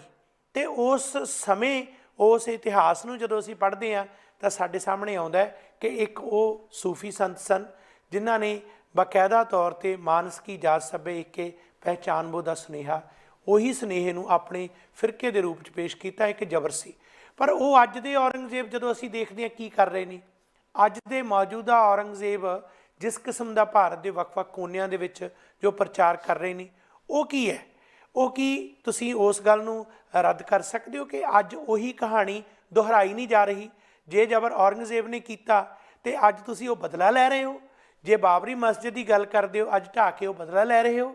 ਜੇ ਅੱਜ ਕਸ਼ਮੀਰ ਦੇ ਪੰਡਤਾਂ ਤੇ ਹੋਏ ਤਸ਼ੱਦਦ ਦੀ ਗੱਲ ਕੀਤੀ ਜਾ ਰਹੀ ਹੈ, ਧਾਰਾ 370 ਤੋੜ ਕੇ ਤੇ ਉੱਥੇ ਜ਼ਬਰ ਜ਼ੁਲਮ ਪੂਰਾ ਕਰਕੇ ਬਦਲਾ ਲਿਆ ਜਾ ਰਿਹਾ ਹੈ। ਜੇ ਸਿੱਖ ਉਹਨਾਂ ਪੀੜਤਾਂ ਦੇ ਹੱਕ 'ਚ ਆਵਾਜ਼ ਉਠਾਉਂਦੇ ਨੇ ਤਾਂ 36 ਸਿੰਘਪੁਰੇ ਵਰਗੀਆਂ ਘਟਨਾਵਾਂ ਕਰਕੇ ਉਹਨਾਂ ਨੂੰ ਸਬਕ ਸਿਖਾਇਆ ਜਾ ਰਿਹਾ, ਜਾਂ 84 ਦੇ ਜਾਂ ਹੋਰ ਕਤਲੇਆਮ ਕਰਕੇ ਕੀ ਸੁਨੇਹਾ ਦਿੱਤਾ ਜਾ ਰਿਹਾ। ਸੋ ਕਹਿਣ ਦਾ ਭਾਵ ਇਹ ਹੈ ਕਿ ਜਿਹੜੀ ਅੱਜ ਦੀ ਤਾਰੀਖ ਹੈ ਉਸ ਦੇ ਵਿੱਚ ਇਹ ਤਾਕਤ ਕਿਵੇਂ ਵਰਤੀ ਜਾ ਰਹੀ ਹੈ। ਪੰਜਾਬੀ ਦੇ ਇੱਕ ਉੱਘੇ ਲਿਖਾਰੀ ਖਾਲਿਦ ਹੁਸੈਨ, ਉਹ ਕਸ਼ਮੀਰ ਨਾਲ ਸੰਬੰਧਿਤ ਰਹੇ, ਕਸ਼ਮੀਰ ਘਾਟੀ ਦੇ ਵਿੱਚ ਵਿਚਰੇ, ਆਫਿਸਰ ਰੈਂਕ 'ਤੇ ਰਹੇ। ਉਹਨਾਂ ਨੇ ਇੱਕ ਵਿਸਤਾਰਪੂਰਵਕ ਇੰਟਰਵਿਊ ਦੇ ਵਿੱਚ ਇਸ ਗੱਲ ਨੂੰ ਬਿਆਨਿਆ ਕਿ ਪੂਰੇ ਭਾਰਤ ਦੇ ਵਿੱਚ ਜੋ ਸਿਸਟਮ ਚੱਲ ਰਿਹਾ ਹੈ ਕਸ਼ਮੀਰ 'ਚ ਉਸ ਤੋਂ ਵੱਖਰਾ ਚੱਲ ਰਿਹਾ ਹੈ। ਪੂਰੇ ਦੇਸ਼ ਦੇ ਵਿੱਚ ਜਿਸ ਤਰੀਕੇ ਨਾਲ ਜਿਨ੍ਹਾਂ ਘੱਟ ਗਿਣਤੀਆਂ ਦੀ ਗੱਲ ਜਿਸ ਕਿਸਮ ਦੇ ਨੀਤੀ ਦੇ ਅਨੁਸਾਰ ਵਰਤੀ ਜਾ ਰਹੀ ਹੈ, ਕਸ਼ਮੀਰ ਦੇ ਵਿੱਚ ਉਦੋਂ ਉਲਟ ਹੈ। ਕਸ਼ਮੀਰ ਦੇ ਵਿੱਚ ਇੱਕ ਨਿਸ਼ਾਨਾ ਹੀ ਰੱਖਿਆ ਹੋਇਆ ਕਿ ਇੱਥੇ ਮਨੁੱਖੀ ਅਧਿਕਾਰਾਂ ਦੀ ਗੱਲ ਵੀ ਹੋਰ ਤਰ੍ਹਾਂ ਕਰਨੀ ਹੈ, ਇੱਥੇ ਪੀੜਤਾਂ ਦੀ ਬਾਂਹ ਜੇ ਫੜਨੀ ਹੈ ਤਾਂ ਉਹਨਾਂ ਦਾ ਰੰਗ, ਧਰਮ, ਨਸਲ ਦੇਖੀ ਜਾਣੀ ਹੈ। ਇੱਥੇ ਜੇ ਕਾਨੂੰਨਨ ਤੌਰ 'ਤੇ ਜੋ ਕੁਝ ਕਰਨਾ ਹੈ ਉੱਥੇ ਵੀ ਉਹਨਾਂ 'ਤੇ ਕਿਸੇ ਨਾ ਕਿਸੇ ਤਰੀਕੇ ਨਾਲ ਬਦਨਾਮੀ ਦਾ ਬਦਨੁਮਾ ਦਾਗ ਲਾਇਆ ਜਾਣਾ। ਸੋ ਜਿਹੜੇ ਕਲਾਕਾਰ ਨੇ, ਉਹਨਾਂ ਕਲਾਕਾਰਾਂ ਦੇ ਵਿੱਚੋਂ ਵੀ ਅਸੀਂ ਉਹਨਾਂ ਸ਼ਖਸੀਅਤਾਂ ਬਾਰੇ ਮੁਲਾਂਕਣ ਕਰੀਏ। ਆਮ ਕਰਕੇ ਜਿਸ ਤਰ੍ਹਾਂ ਅਨੁਪਮ ਖੇਰ ਜਾਂ ਉਹਨਾਂ ਦੇ ਪੂਰੇ ਲਾਣੇ ਬਾਰੇ ਕਿਹਾ ਜਾਂਦਾ ਹੈ, ਉਹਦੀ ਪਤਨੀ ਖੁਦ ਵੀ ਮੈਂਬਰ ਆਫ ਪਾਰਲੀਮੈਂਟ ਭਾਜਪਾ ਦੀ ਹੈ, ਜਾਂ ਉਸ ਦੇ ਸਾਥੀ ਸਨੇਹੀ ਜਿਹੜੇ ਨੇ, ਕਿ ਉਹ ਮਿੱਥ ਕੇ ਇਸ ਵੇਲੇ ਖਾਸ ਕਿਸਮ ਦੀ RSS ਦੀ ਸੋਚ ਨੂੰ ਪ੍ਰੋਪੋਗੰਡੇ ਦੇ ਤੌਰ 'ਤੇ ਪ੍ਰਚਾਰ ਰਹੇ ਨੇ। ਪਿੱਛੇ ਜੇ ਡਾਕਟਰ ਮਨਮੋਹਨ ਸਿੰਘ ਦਾ ਉਹਨਾਂ ਇੱਕ ਫਿਲਮ 'ਚ ਕਿਰਦਾਰ ਵੀ ਨਿਭਾਇਆ, ਪਰ ਬਾਅਦ ਦੇ ਵਿੱਚ ਐਸਾ ਮਜ਼ਾਹੀਆ ਕਿਸਮ ਦੀ ਪਹੁੰਚ ਦਾ ਪ੍ਰੋਪੋਗੰਡਾ ਕੀਤਾ ਕਿ ਉਹ ਇੱਕ ਵਿਅਕਤੀ ਨੂੰ, ਸ਼ਖਸ ਨੂੰ ਪੂਰਾ ਬਦਨਾਮ ਕਰਨ ਦੀ ਸਾਜ਼ਿਸ਼ ਕੀਤੀ। ਸੋ ਤਾਜ਼ਾ ਫਿਲਮ ਦੇ ਵਿੱਚ ਵੀ ਉਹਨਾਂ ਦੀ ਅਦਾਕਾਰੀ ਹੈ, ਉਹਨਾਂ ਨੇ ਬਹੁਤ ਪ੍ਰਚਾਰਿਆ ਇਸ ਬਾਰੇ। ਉਹਨਾਂ ਤੇ ਉਹਨਾਂ ਵਰਗੇ ਬਾਕੀ ਕਲਾਕਾਰਾਂ ਬਾਰੇ ਜ਼ਰੂਰ ਦੱਸੋ। ਉਹ ਅਨੁਪਮ ਖੇਰ ਦੀ ਗੱਲ ਜਿਹੜੀ ਆਪਣੇ ਆਪ 'ਚ ਕਾਫੀ ਧਿਆਨ ਮੰਗਦੀ ਹੈ, ਕਿਉਂ ਕਾਰਨ ਹੈ ਕਿ ਅਨੁਪਮ ਖੇਰ ਕਾਫੀ ਚਿਰ ਤੋਂ ਮੋਦੀ ਪੱਖੀ ਬਿਆਨਬਾਜ਼ੀ ਕਰਦਾ ਆ ਰਿਹਾ, ਔਰ ਉਹ ਇਹ ਵੀ ਕਹਿੰਦਾ ਮੈਂ ਕਸ਼ਮੀਰੀ ਪੰਡਤ ਹਾਂ, ਮੈਨੂੰ ਬੜਾ ਦਰਦ ਹੈ। ਹੁਣ ਪੁੱਛਣ ਵਾਲਾ ਹੋਵੇ ਕਿ ਜੇ ਤੂੰ ਕਸ਼ਮੀਰੀ ਪੰਡਤ ਹੈ, ਤੁਹਾਨੂੰ ਦਰਦ ਹੈ ਇਸ ਗੱਲ ਦਾ, ਤਾਂ ਤੂੰ ਪਹਿਲਾਂ ਕਿਉਂ ਨਹੀਂ ਫਿਲਮ ਬਣਾ ਲਈ? ਸੈਂਸਰ ਬੋਰਡ ਦਾ ਆਪ ਮੁਖੀ ਵੀ ਰਹਿ ਚੁੱਕਾ, ਫਿਰ ਕਿਹੜੇ ਮੂੰਹ ਨਾਲ ਕਹਿ ਰਿਹਾ ਕਿ ਇਹ ਫਿਲਮ ਹੁਣ ਹੀ ਬਣ ਸਕਦੀ ਸੀ ਪਰ ਉਹ ਨਹੀਂ ਸੀ ਬਣ ਸਕਦੀ, ਜਾਂ ਫਿਰ ਮੰਨੇ ਕਿ ਮੈਂ ਵੀ ਬਹੁਤ ਵੱਡਾ ਨਲਾਇਕ ਇਨਸਾਨ ਹਾਂ। ਫਿਰ ਪਹਿਲਾਂ ਆਪਣੇ ਆਪ ਨੂੰ ਖੜਾ ਕਰੇ ਨਾ। ਹੁਣ ਫਿਲਮ ਦੀ ਕਹਾਣੀ ਦੇ ਵਿੱਚ ਬੜੀ ਇੱਕ ਹਾਸੋਹੀਣੀ ਸਥਿਤੀ ਬਣੀ ਹੋਈ ਹੈ, ਮਤਲਬ ਸਵੈ ਵਿਰੋਧੀ ਕਹਾਣੀ ਇਸ ਰੂਪ 'ਚ ਹੈ ਕਿ ਇੱਕ ਨੌਜਵਾਨ ਜਿਹੜਾ ਦਿੱਲੀ 'ਚ ਜੰਮਿਆ ਪਲਿਆ, ਮਾਫ਼ ਕਰਨਾ, ਜੰਮਿਆ ਕਸ਼ਮੀਰ ਸੀਗਾ, ਪਰ ਉਹ ਜਦੋਂ ਉੱਥੋਂ ਕਸ਼ਮੀਰੀ ਪੰਡਤ ਹਿਜਰਤ ਕਰਕੇ ਆ ਗਏ, ਦਿੱਲੀ 'ਚ ਉਹਦੀ ਪਰਵਰਿਸ਼ ਹੋਈ ਆਪਣੇ ਦਾਦੇ ਕੋਲੋਂ। ਦਾਦੇ ਨੇ ਪਰਦਾ ਰੱਖਿਆ ਇਸ ਗੱਲ ਦਾ, ਉਲਟਾ ਰੱਖਿਆ ਕਿ ਉਸਦੇ ਮਾਪੇ ਜਾਂ ਉਸਦਾ ਜਿਹੜਾ ਵੱਡਾ ਭਰਾ ਸੀ ਉਹ ਮਿਲੀਟੈਂਟਾਂ ਨੇ ਮਾਰਤੇ ਸੀਗੇ। ਉਹ ਕਹਾਣੀ ਨਹੀਂ ਦੱਸ ਰਿਹਾ, ਬਾਕੀ ਸਭ ਕੁਝ ਦੱਸੀ ਜਾਂਦਾ ਕਿ ਪੰਚਤੰਤਰ ਕਸ਼ਮੀਰ 'ਚ ਲਿਖਿਆ ਗਿਆ, ਕਸ਼ਮੀਰੀ ਹਿੰਦੂਆਂ ਦਾ ਦਾਅਵਾ ਕਸ਼ਮੀਰ 'ਤੇ ਬਹੁਤ ਚਿਰ ਤੋਂ ਹੈ, ਪਹਿਲਾਂ ਤੋਂ ਹੈ, ਇਹ ਗੱਲਾਂ ਦੱਸ ਰਿਹਾ, ਪਰ ਇਹ ਨਹੀਂ ਦੱਸਿਆ ਕਿ ਹਿਜਰਤ ਕਰਕੇ ਅਸੀਂ ਕਿਉਂ ਆਏ ਹਾਂ ਇੱਥੇ। ਜਦੋਂ ਕਸ਼ਮੀਰ ਉਸਦੀ ਅਸਕੀਆਂ ਲੈ ਕੇ ਜਾਂਦਾ, ਉਸ ਤੋਂ ਬਾਅਦ ਇਸ ਕਹਾਣੀ ਦਾ ਭੇਦ ਖੁੱਲ੍ਹਦਾ ਕਿ ਉਹ ਕਹਾਣੀ ਕੀ ਸੀਗੀ। ਔਰ ਫਿਰ ਵਾਰਤਾਲਾਪ ਇਹ ਹੋ ਰਹੀ ਹੈ ਕਿ ਮੀਡੀਆ ਨੇ ਨਹੀਂ ਦੱਸਿਆ, ਲੋਕਾਂ ਨੇ ਨਹੀਂ ਦੱਸਿਆ। ਹੁਣ ਸਵਾਲ ਪੈਦਾ ਹੁੰਦਾ ਕਿ ਮੀਡੀਆ ਨੂੰ ਬਾਅਦ 'ਚ ਪੁੱਛੋ, ਪਹਿਲਾਂ ਤਾਂ ਆਪਣੇ ਦਾਦੇ ਨੂੰ ਪੁੱਛ ਲੈ। ਦਾਦੇ ਨੇ ਜੇ ਤੈਨੂੰ ਬਾਕੀ ਗੱਲਾਂ ਦੱਸਤੀਆਂ ਤੇ ਇਸ ਗੱਲ ਤੋਂ ਕਿਉਂ ਉਲਝਾ ਰੱਖਿਆ ਸੀਗਾ? ਇਹ ਤਾਂ ਮਤਲਬ ਗੱਲ ਹੀ ਆਪਣੇ ਆਪ 'ਚ ਸਵੈ ਵਿਰੋਧੀ ਹੈ ਨਾ।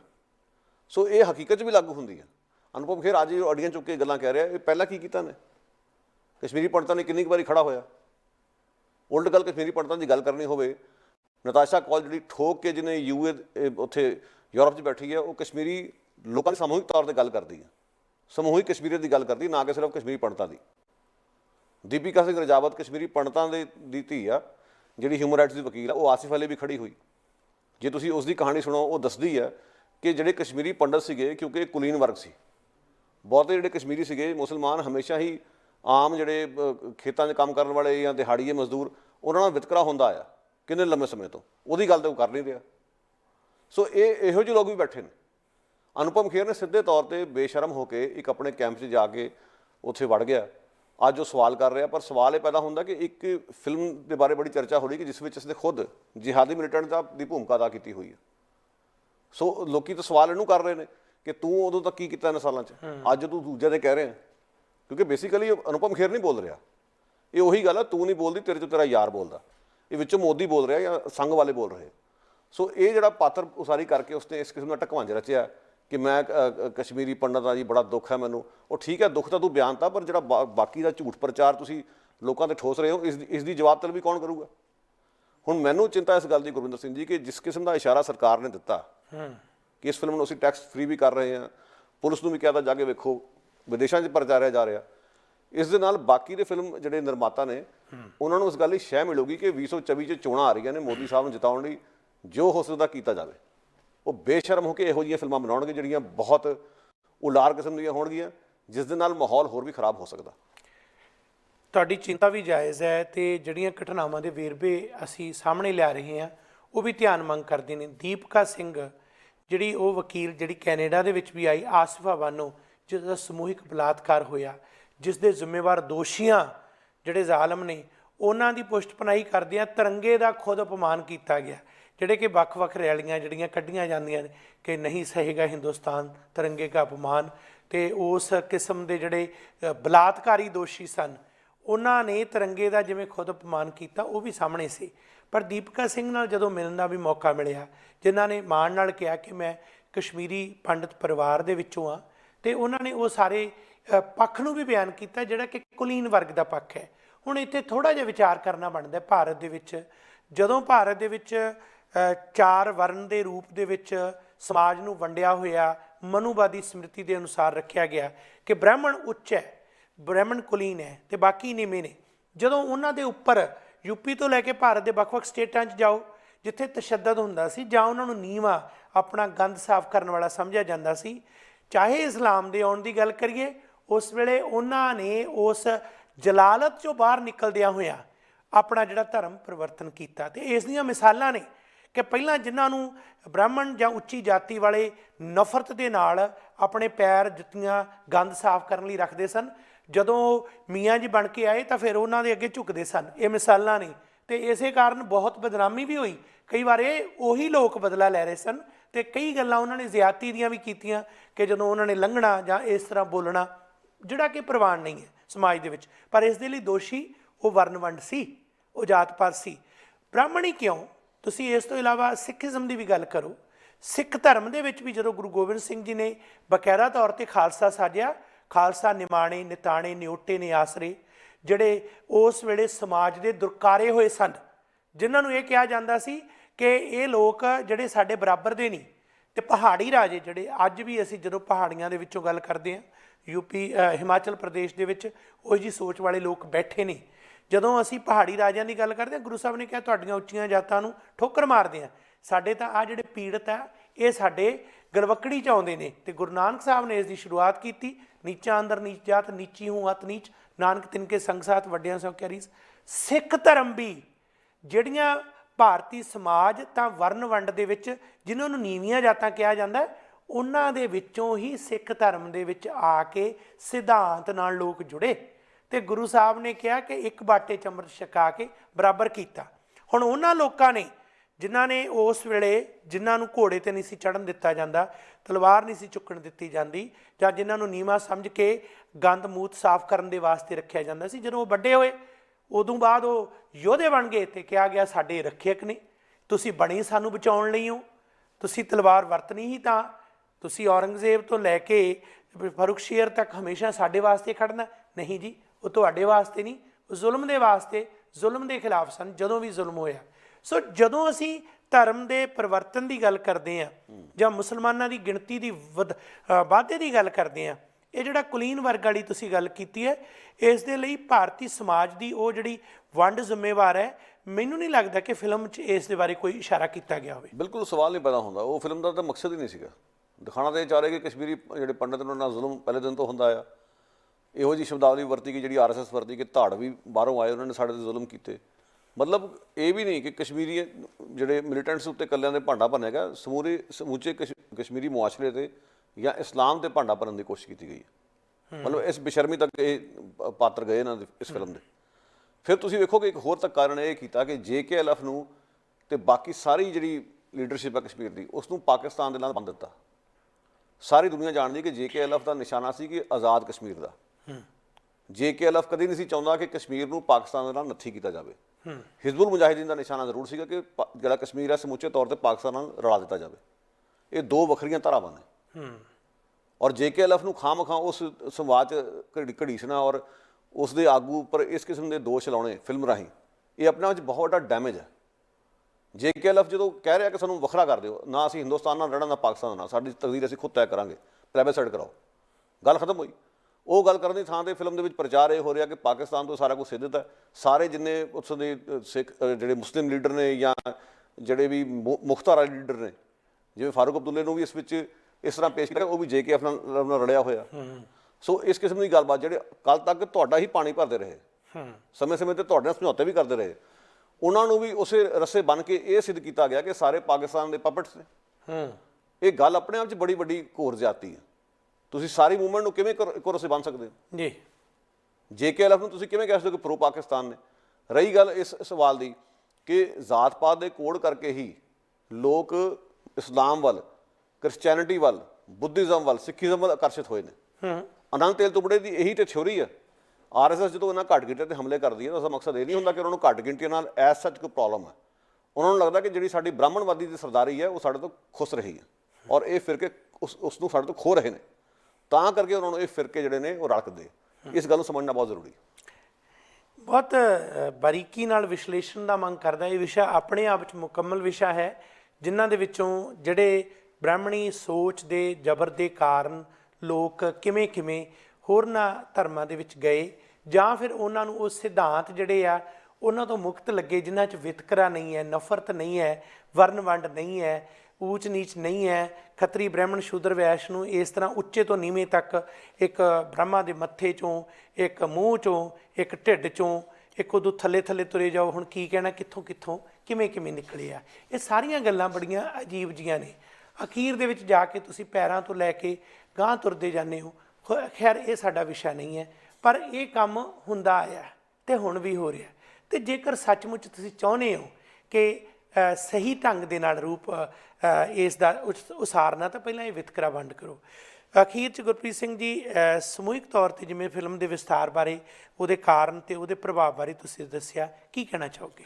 ਮੈਂ ਇਹ ਕਹਿਣਾ ਚਾਹੂੰਗਾ ਕਿ ਜਿਹੜਾ ਬਾਲੀਵੁੱਡ ਹੈ ਬੇਸਿਕਲੀ ਇੱਕ ਸਪੇਸ ਹੈ ਇਹੋ ਜਿਹੀ ਜਿਸ ਦੇ ਥਰੂ ਮਿਡਲ ਕਲਾਸ ਨੂੰ, ਖਾਂਦੀ ਪੀਂਦੀ ਮਿਡਲ ਕਲਾਸ ਨੂੰ ਕੀਲਿਆ ਗਿਆ। ਸੋ ਉਹ ਸਪੇਸ ਤੱਕ ਪਹੁੰਚਣ ਲਈ ਇਹ ਸਾਰਾ ਕੁਝ ਕੀਤਾ ਜਾ ਰਿਹਾ ਕਿ ਉਹ ਸਪੇਸ ਮਲ ਕੇ ਇਸ ਪੂਰੀ ਦੀ ਪੂਰੀ ਸ਼੍ਰੇਣੀ ਨੂੰ ਕਿਵੇਂ ਆਪਣੀ ਜੇਬ 'ਚ ਪਾ ਕੇ ਰੱਖੋ ਤਾਂ ਜੋ ਅਸੀਂ ਅਗਲੀ ਵਾਰ ਵੋਟਾਂ ਲੈ ਕੇ ਦੁਬਾਰਾ ਸੱਤਾ ਵਿੱਚ ਆ ਸਕੀਏ।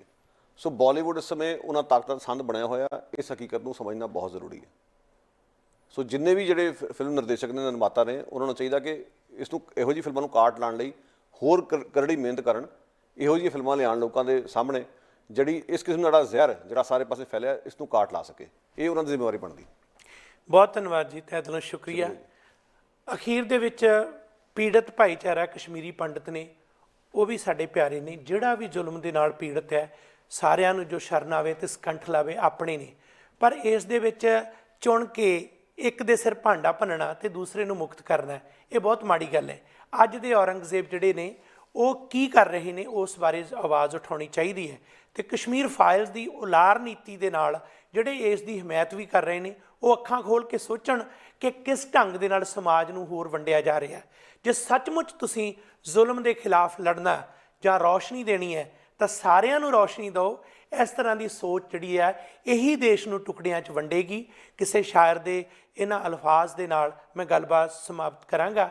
वो क्षमा क्या जो एक ही अंजुमन में जगे, वो क्षमा क्या जो एक ही अंजुमन में जगे, कोई ऐसी क्षमा जलाओ जो सबको रोशन करे, कोई ऐसी क्षमा जलाओ जो सबको रोशन करे।